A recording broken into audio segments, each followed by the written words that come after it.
मीरपुर नाम के शहर में तेजस अपनी पत्नी नीरू के साथ रहता था। पति पत्नी दोनों ही नौकरी करते थे। एक दिन तेजस गांव अपनी माँ के पास फोन करता है। हेलो, प्रणाम माँ। जीते रहो माँ, तुम दादी बनने वाली हो हैं? अरे वाह, ठीक है बेटा, मैं कल ही आती हूँ। जब माँ जी शहर पहुंची तो बेटे बहू ने बहुत अच्छे से स्वागत किया। लीजिए माँ जी, चाय।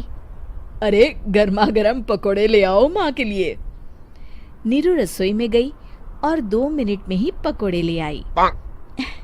जी ये लीजिए। बहू जादू से बनाए हैं क्या? अभी तो रसोई में गई थी।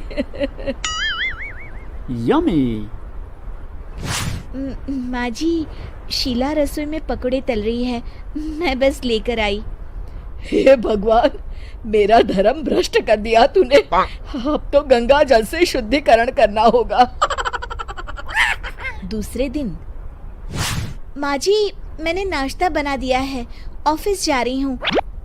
पर अभी तो घर का सारा काम पड़ा है। शीला आती ही होगी, झाड़ू पोछा बर्तन कपड़े वो सब कर लेगी। हमारे जमाने में घर का सारा काम हम ही करते थे। जी माँ जी, आप बहुत होशियार हैं, मैं घर ऑफिस दोनों नहीं संभाल पाती। तो जरूरत क्या है घर से बाहर जाकर चाकरी करने की? वैसे भी घर का काम खुद करने से घर में बरकत आती है, समझी? पर माँ जी। पर वर कुछ नहीं, इस महीने की पगार मिले फिर ऑफिस बंद है। हाँ। रात को नीरू तेजस से कहती है, सुनिए जी, माँ जी बोल रही थी कि मैं नौकरी छोड़ दूं। वैसे ठीक ही तो है, अभी तुम्हें आराम की जरूरत है। फिर भी आराम कहाँ, शीला को छुड़ाने के लिए बोल रही थी। तो अब 24 घंटे में इतना काम तो कर ही सकती हो। पर जॉब पसंद है मुझे, घर पर मन नहीं लगेगा।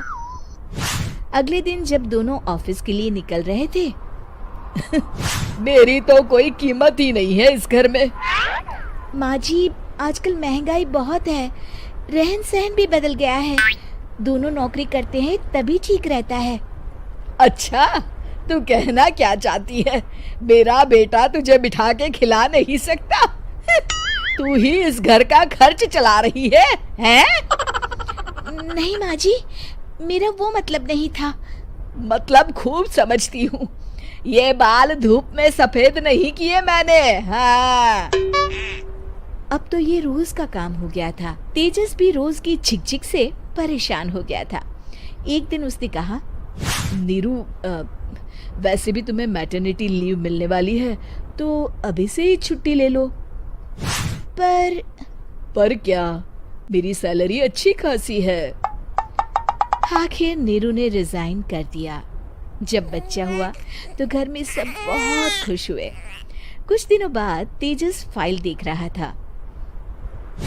क्या हुआ तेजस, कुछ परेशान लग रहे हो?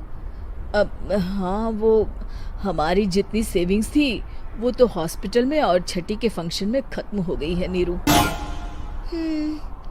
और अभी वैसे मंदी चल रही है तो मैं बोल रही थी कल मुन्ना को हेपेटाइटिस का टीका लगवाना है। नीरू, क्या पोस्टपोन नहीं कर सकते? नहीं जी, बिल्कुल नहीं। अब तेजस को समझ में आ रहा था कि उससे गलती हुई है। पैसों की कमी का असर घर के माहौल पर भी पड़ रहा था। अगले दिन, बेटा मेरा चश्मा और ये दवाइयाँ ले आना, पर्चा देते हुए माँ जी ने कहा। जी। तेजस, मुन्ना के लिए दूध का डिब्बा और डायपर भी ले आना, और ये किराने के सामान की लिस्ट है, इसे भी लाना है। तेजस गुस्से में लिस्ट मरोड़कर फेंकता है और चिल्लाता है, पैसे क्या पेड़ पर उगते हैं?